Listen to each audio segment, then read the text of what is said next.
नमस्कार, मैं धर्मराज साहू एम्स 24 के इस ऑफिशियल यूट्यूब चैनल पर आप सभी का हार्दिक स्वागत करता हूं। हम लोग क्या पढ़ रहे हैं? हम लोग इस समय पढ़ रहे हैं फिजिक्स में कार्य, ऊर्जा और शक्ति। और कल के क्लास में हमने आपको पढ़ाया था ऊर्जा। ऊर्जा, एनर्जी। एनर्जी, ऊर्जा क्या होता है? कल हमने इसके बारे में विस्तृत चर्चा किया था। यदि आपने कल का क्लास नहीं देखा है तो कल का क्लास जाके देखिए, उसके बाद आज वाले क्लास को देखिए, आपको समझ में आएगा। इसकी पूरी गारंटी है। कल हमने बताया था ऊर्जा क्या होता है। कार्य करने की क्षमता ऊर्जा कहलाती है। कार्य का मात्रक क्या है? कार्य का विमा क्या है? ऊर्जा संरक्षण सिद्धांत क्या है? कौन सा उपकरण किस ऊर्जा को किस ऊर्जा में बदलता है? ये सब चर्चा कल हमने किया था। आज हम लोगों को क्या पढ़ना है? यांत्रिक ऊर्जा। यांत्रिक ऊर्जा, मैकेनिकल एनर्जी। मैकेनिकल एनर्जी की अगर बात करें तो मैकेनिकल एनर्जी या यांत्रिक ऊर्जा कितने प्रकार के होते हैं? तो यांत्रिक ऊर्जा आपका दो प्रकार का होता है। एक कौन सा होता है? एक होता है गतिज ऊर्जा। गतिज ऊर्जा, काइनेटिक एनर्जी, जिसको के से लिखते हैं। और दूसरा कौन सा ऊर्जा होता है? स्थितिज ऊर्जा। स्थितिज ऊर्जा, पोटेंशियल एनर्जी। गतिज ऊर्जा और स्थितिज ऊर्जा, एक ऊर्जा कौन सी है? एक ऊर्जा है आपकी गतिज ऊर्जा और दूसरी ऊर्जा कौन सी है? स्थितिज ऊर्जा। गतिज ऊर्जा कौन सी ऊर्जा होती है? गतिज ऊर्जा, गतिज ऊर्जा वह ऊर्जा होती है जो किसी वस्तु के गति के कारण उत्पन्न होती है। बिल्कुल सिंपल सा है पहचानना। गतिज ऊर्जा कौन सी ऊर्जा होती है? जो किसी वस्तु के गति के कारण उत्पन्न होती है। अगर कोई भी वस्तु के गति के कारण कोई ऊर्जा उत्पन्न हो रही है तो उस ऊर्जा को क्या बोलेंगे? गतिज ऊर्जा। बिल्कुल आसान है पहचानना। गतिज ऊर्जा वस्तु के गति के कारण उत्पन्न होती है, यानी वह ऊर्जा जो गति के कारण उत्पन्न होती है। गति के कारण उत्पन्न होती है, उसमें कौन सी ऊर्जा होगी? गतिज ऊर्जा। जैसे अगर हम एग्जाम्पल की बात करें, जैसे कौन सी ऊर्जा है? बहता हुआ पानी। बहता हुआ पानी, बहता हुआ पानी में कौन सी ऊर्जा होगी? गतिज ऊर्जा। बहता हुआ पानी में कौन सी ऊर्जा होगी? गतिज ऊर्जा। दूसरे उदाहरण की बात करें, बंदूक से निकली हुई गोली। बंदूक से निकली हुई गोली, हुई गोली।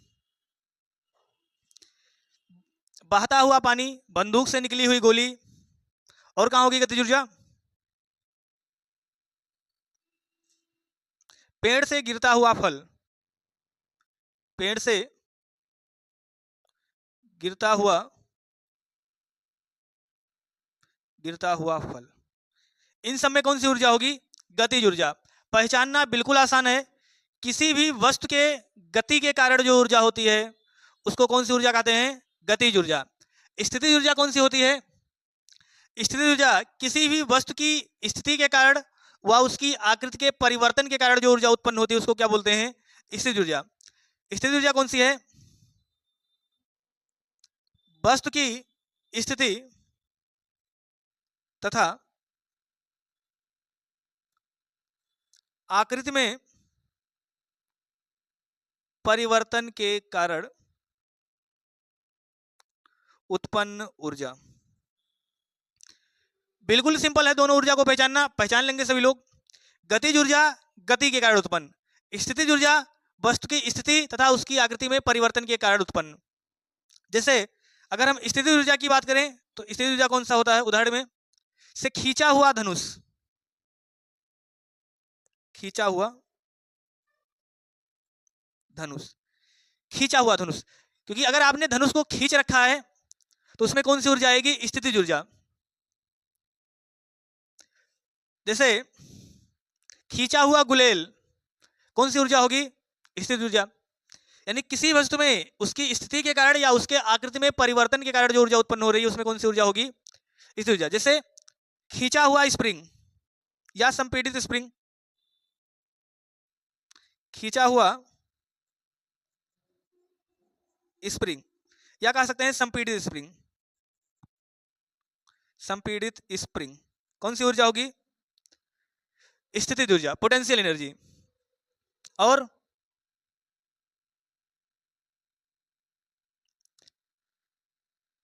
डैम में भरा हुआ पानी, बांध में भरा हुआ पानी,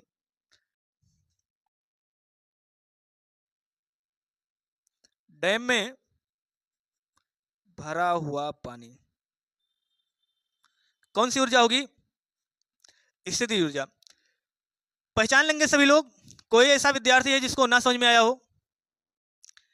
यांत्रिक ऊर्जा कितने टाइप के होते हैं? दो टाइप के, एक होता है गतिज ऊर्जा, एक होता है स्थितिज ऊर्जा। गतिज ऊर्जा कौन सी है? गतिज ऊर्जा वस्तु के गति के कारण उत्पन्न होती है, यानी जहां भी हम गति देखेंगे उसमें कौन सी ऊर्जा होगी? गतिज ऊर्जा। जैसे बहता हुआ पानी, अगर कहीं बहता हुआ पानी है तो पानी में कौन सी ऊर्जा होगी? गतिज ऊर्जा। बंदूक से निकली हुई गोली कौन सी ऊर्जा होगी? गतिज ऊर्जा। पेड़ से गिरता हुआ पत्ता या पेड़ से गिरता हुआ फल कौन सी ऊर्जा होगी? गतिज ऊर्जा। ऐसे स्थितिज ऊर्जा कौन सी है? किसी भी वस्तु में स्थिति के कारण या उसके आकृति में परिवर्तन के कारण जो ऊर्जा उत्पन्न होती है उसको कौन सी ऊर्जा बोलते हैं? उसको बोलते हैं स्थितिज ऊर्जा। वस्तु की स्थितिज ऊर्जा जो होती है वस्तु की स्थिति या उसके आकृति में परिवर्तन के कारण उत्पन्न होती है। से खींचा हुआ धनुष, अगर आपने धनुष को खींच रखा है, छोड़ा नहीं है, अगर उस तीर को आपने छोड़ दिया तो उस तीर में कौन सी ऊर्जा आ जाएगी? गतिज ऊर्जा आ जाएगी। लेकिन अगर खींचा हुआ है लेकिन आपने छोड़ा नहीं है तो कौन सी ऊर्जा होगी? स्थितिज ऊर्जा।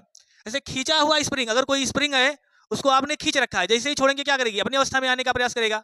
और अगर कोई अपनी अवस्था में आने का प्रयास करता है तो वहां पर एक बल काम करता है, उस बल को क्या बोलते हैं? प्रत्यानयन बल। पहचानना सिंपल है, अगर गति है तो गतिज ऊर्जा, अगर स्थिति अवस्था में है तो कौन सी ऊर्जा होगी? स्थितिज ऊर्जा। जैसे दूसरा पहचान हम आपको बताएं, अगर कोई वस्तु स्थिति अवस्था में है और उसको हमने छोड़ दिया, अगर वो गति कर जाए तो कौन सी ऊर्जा होगी?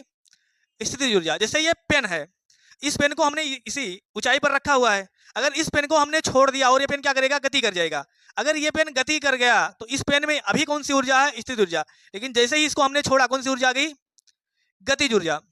यानी स्थितिज ऊर्जा किस ऊर्जा में बदल गया? गतिज ऊर्जा में। तो सिंपल सा है, अगर गति है तो गतिज ऊर्जा, और अगर वस्तु स्थित अवस्था में है उसको छोड़ने पर गति कर जाएगा तो कौन सी ऊर्जा होगी? गतिज ऊर्जा। गतिज ऊर्जा कैसे निकालते हैं? तो गतिज ऊर्जा निकालने के लिए फार्मूला होता है, गतिज ऊर्जा बराबर होता है 1/2 mv² जूल। 1/2 mv² जूल, यानी गतिज ऊर्जा बराबर हाफ mv² होता है। जहां पर यम क्या है? यम है आपका द्रव्यमान, द्रव्यमान। v क्या है? v है आपका वेग। v क्या है? v है वेग। उसी प्रकार से अगर स्थितिज ऊर्जा निकालना है तो स्थितिज ऊर्जा कैसे निकालेंगे? स्थितिज ऊर्जा निकालने के लिए फार्मूला होता है mgh। यम क्या है? द्रव्यमान। जी क्या है? गुरुत्वीय त्वरण। एच क्या है? हाइट। यानी किस वस्तु की हाइट जितना ज्यादा होगी उस वस्तु की स्थितिज ऊर्जा उतनी ज्यादा होगी। किसी वस्तु का वेग जितना ज्यादा होगा उस वस्तु की गतिज ऊर्जा उतनी ज्यादा होगी। किसी को गतिज ऊर्जा और स्थितिज ऊर्जा में समझ में ना आया हो,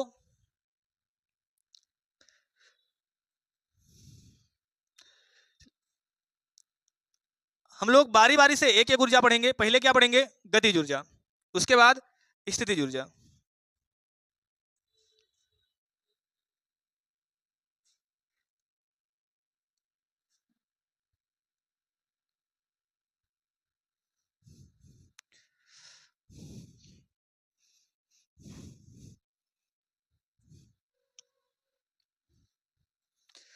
चलिए सभी लोग हेडिंग डाल लीजिए, गतिज ऊर्जा। गतिज ऊर्जा, काइनेटिक एनर्जी, गतिज ऊर्जा। गतिज ऊर्जा में हमने क्या बताया? वस्तु के गति के कारण जो ऊर्जा उत्पन्न होती है उसको कौन सी ऊर्जा बोलते हैं? गतिज ऊर्जा। गतिज ऊर्जा क्या है? वस्तु के गति के कारण जो ऊर्जा उत्पन्न होती है उसको क्या बोलते हैं? गतिज ऊर्जा। हमने कहा गतिज ऊर्जा कैसे निकालेंगे? गतिज ऊर्जा निकालने के लिए सिंपल सा फार्मूला है हाफ mv²। जहां पर k क्या है? गतिज ऊर्जा। यम क्या है? यम है आपका द्रव्यमान, द्रव्यमान। और v क्या है? v है आपका वेग। किसी को कोई दिक्कत हो? गतिज ऊर्जा का मात्रक क्या होगा? जूल। ऊर्जा का मात्रक जूल, तो गतिज ऊर्जा का मात्रक भी क्या होगा? जूल। चलिए एक क्वेश्चन रेलवे ग्रुप डी में आया हुआ है, सभी लोग इसका उत्तर बताइए। निम्नलिखित में से किसमें सबसे अधिक गतिज ऊर्जा होगी? निम्नलिखित में से किसमें सबसे अधिक गतिज ऊर्जा होगी? निम्नलिखित में से किसमें सबसे अधिक गतिज ऊर्जा होगी? आपका ऑप्शन है खींचा हुआ धनुष, दूसरा ऑप्शन है बंदूक से निकली हुई गोली, और तीसरा ऑप्शन है लुढ़कता हुआ पत्थर, और चौथा ऑप्शन है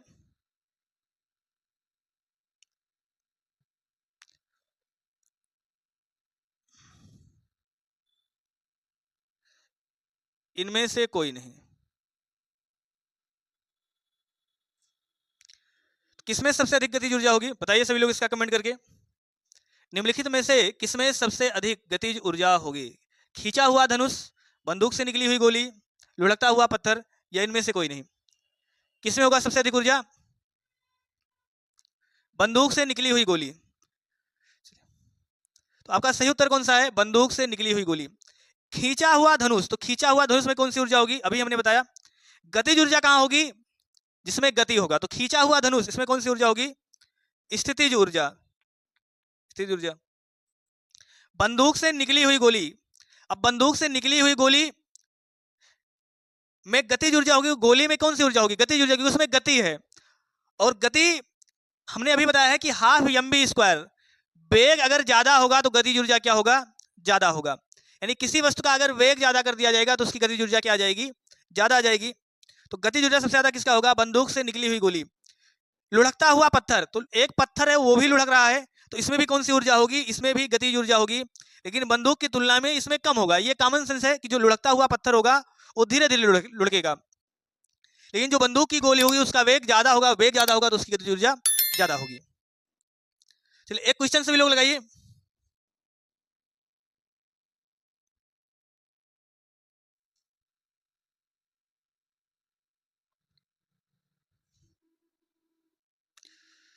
एक क्वेश्चन है, सभी लोग इसका उत्तर बताइए कमेंट करके। यदि किसी पिंड का द्रव्यमान 5 किलोग्राम तथा वेग 10 मीटर पर सेकेंड है, 10 मीटर पर सेकेंड है, तो उस पिंड का गतिज ऊर्जा होगा। किसी पिंड का द्रव्यमान, किसी पिंड का द्रव्यमान 5 किलोग्राम है तथा उसका वेग 10 मीटर पर सेकंड है, तो उस पिंड की गतिज ऊर्जा कितनी होगी? आपका ऑप्शन है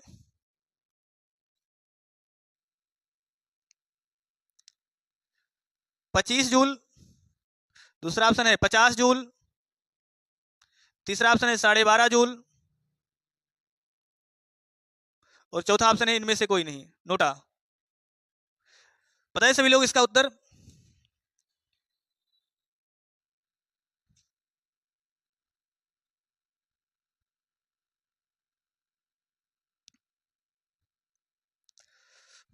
पच्चीस जूल। चलिए हम बता रहे हैं इसका उत्तर कितना आएगा। गतिज ऊर्जा बराबर, अभी हमने फार्मूला लिखा था 1/2 एम बी स्क्वायर। 1/2 यम कितना है? द्रव्यमान है 5 किलोग्राम। वेग कितना है? तो वेग है इसका 10, बी का स्क्वायर है 10 गुणे 10। इसको अगर 2 से हम काट देंगे आ जाएगा 5, तो 5 25, 25 दामा 250। इसका मतलब इसका जो उत्तर आएगा वो कितना आएगा? 250 जूल। अगर कोई पिंड 5 किलोग्राम का है और उसका वेग अगर 10 मीटर पर सेकंड है, तो उसकी गतिज ऊर्जा कितनी होगी? 250 जूल होगी। तो सही उत्तर कौन सा आएगा? नोटा आएगा। किसी को दिक्कत हो बताइए सभी लोग।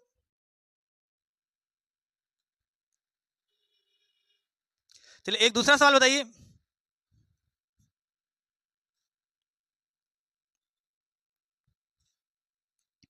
अगला सवाल है, यदि किसी वस्तु का वेग 2 गुना कर दिया जाए तथा उसका द्रव्यमान आधा कर दिया जाए तो वस्तु की गतिज ऊर्जा होगी। यदि किसी वस्तु के वेग को हम दुगुना कर दें और उसके द्रव्यमान को आधा कर दें तो वस्तु की गतिज ऊर्जा कितनी हो जाएगी? आपका ऑप्शन है आधा हो जाएगा, आधा हो जाएगा, 2 गुना हो जाएगा, हो जाएगा, 4 गुना हो जाएगा, 4 गुना हो जाएगा, और अगला ऑप्शन है इनमें से कोई नहीं।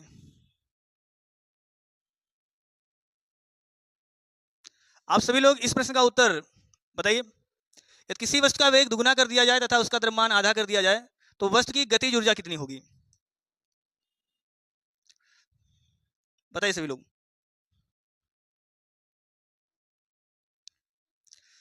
चलिए ध्यान दीजिए सभी लोग।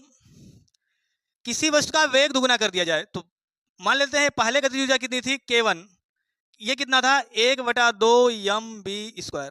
ये पहले गतिज ऊर्जा थी। बाद में गतिज ऊर्जा कितना है, K2 का मान हम निकाल लें तो 1/2 द्रव्यमान क्या कर दिया गया है, द्रव्यमान को आधा कर दिया गया है तो यम कितना हो जाएगा, m/2, द्रव्यमान आधा। वेग को क्या कर दिया गया है, दुगुना, तो वेग अगर दुगुना कर देंगे तो 2v गुणे 2v। इसको अगर हम सॉल्व कर लेंगे तो इससे ऐसे रहने दीजिए, ऐसे काट दीजिए, 1/2 रहने दीजिए, 2 से ये 2 कट जाएगा तो कितना जाएगा 1/2 यम, यहाँ v है तो 2v²। इसका मतलब सीधा सीधा हम लिख सकते हैं 1/2 गुणे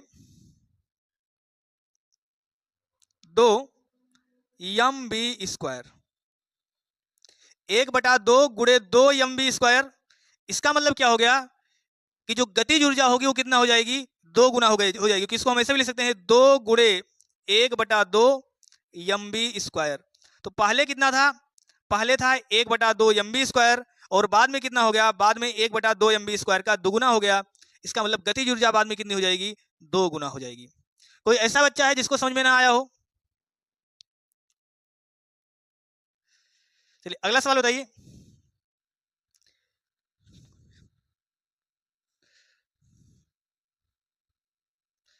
अगला क्वेश्चन है,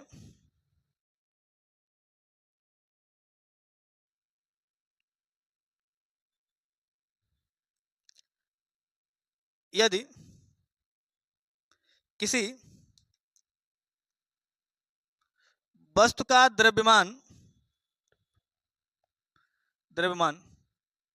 2 गुना कर दें, 2 गुना, यदि किसी वस्तु का द्रव्यमान दुगुना कर दिया जाए तथा उसका वेग भी 2 गुना कर दिया जाए, 2 गुना कर दिया जाए तो वस्तु की गतिज ऊर्जा में क्या परिवर्तन होगा?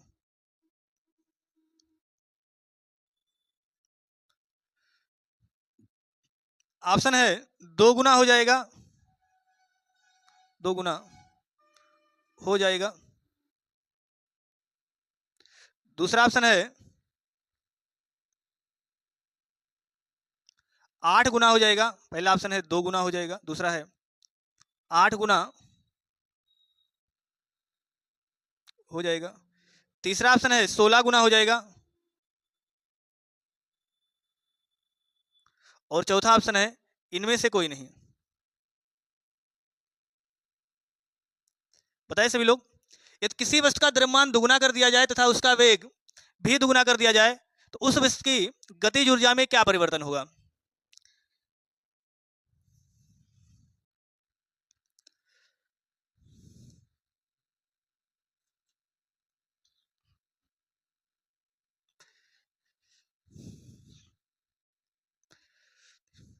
किसी वस्तु का द्रव्यमान दुगुना तथा वेग भी दुगुना कर दिया जाए। चलिए मान लेते हैं K1 का मान कितना है, पहले गतिज ऊर्जा कितना था 1/2 mv²। बाद में कितना हो गया, तो बाद में K2 का मान निकालना है। 1/2 m का मान कितना है, तो द्रव्यमान को दुगुना कर दिया गया यानी m कितना हो गया 2m हो गया, गुणे वेग भी दुगुना है यानी 2v²। इसको अगर हम सॉल्व करेंगे तो 1/2 गुणे 2m गुणे 2 का स्क्वायर कितना होगा 4 और v का स्क्वायर कितना होगा v²।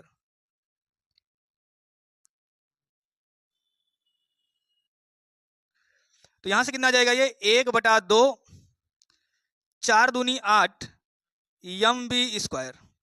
तो यहां से क्या आ गया 8 हम अगर बाहर लिख दें तो यहां से कितना आ जाएगा 1/2 mv²। तो यहां से हम देख पा रहे हैं कि अगर गतिज ऊर्जा में क्या परिवर्तन आएगा, अगर द्रव्यमान को दुगुना कर दें और उसका वेग भी 2 गुना कर दें तो गतिज ऊर्जा कितना हो जाएगी 8 गुना हो जाएगी, यानी 8 गुना ज्यादा हो जाएगी। अगर वेग को दुगुना और द्रव्यमान को भी किसी वस्तु के दुगुना कर दिया जाए तो गतिज ऊर्जा में क्या परिवर्तन होगा 8 गुना बढ़ जाएगा। आप इस सवाल को मान के भी लगा सकते हैं, मान सकते हैं कि द्रव्यमान पहले कितना था, मान लेते हैं द्रव्यमान पहले 10 किलोग्राम था, वेग कितना था, वेग भी पहले 10 किलोग्राम था, कुछ भी मान सकते हैं। तो पहले गतिज ऊर्जा कितनी आएगी, तो पहले गतिज ऊर्जा 1/2 mv², ये फार्मूला है आपका। तो 1/2, चलिए हम मात्रक भी लिख सकते हैं जूल। तो 1/2 m का मान कितना है 10, b का मान कितना है 10, तो 10 गुणे 10। इसको सॉल्व कर लेंगे कितना जाएगा ये 10 दाम 100 दाम 1000, 1000 में 2 से भाग कर देंगे 500। इसका मतलब पहले कितना था 500 जूल था, बाद में कितना जूल हो जाएगा, तो बाद में भी निकाल सकते हैं। बाद में तो 1/2 mv², तो 1/2 m का मान कितना है, तो m का मान बाद में कितना हो जाएगा, बाद में m का मान कितना हो जाएगा 2 गुना हो जाएगा यानी 20 हो जाएगा। और वेग कितना हो जाएगा, वेग भी दोगुना कर देंगे तो वेग भी कितना हो जाएगा, वेग भी 20 मीटर पर सेकंड हो जाएगा। तो द्रव्यमान कितना है 20 और वेग कितना है 20, तो 20 गुणे 20।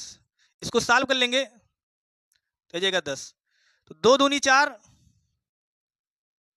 4000 जूल। तो हम देख पा रहे हैं पहले कितना था 500, बाद में कितना हो गया 4000, तो 500 का 8 गुना सीधे सीधे हो जाएगा। तो आप चाहे मान के सवाल लगा लीजिए या सीधे सीधे ऐसे सवाल लगा लीजिए, जो आपको एग्जाम में समझ में आए उस हिसाब से आपको सवाल लगा के आना है, लेकिन सवाल गलत नहीं होना चाहिए। बिल्कुल आसान से सवाल होते हैं, और अगर आप किसी भी परीक्षा की तैयारी करते हैं तो उस परीक्षा में इस प्रकार के सवाल अवश्य पूछे जाते हैं। किसी को यहां तक कोई दिक्कत हो तो आप कमेंट कर सकते हैं, और अगर क्लास आपको पसंद आ रहा है तो आप ज़्यादा से ज़्यादा लोगों तक क्लास को पहुंचाइए, उनको शेयर करिए और चैनल को सब्सक्राइब करिए। कल हम लोग क्या पढ़ेंगे, कल हम लोग पढ़ेंगे स्थितिज ऊर्जा।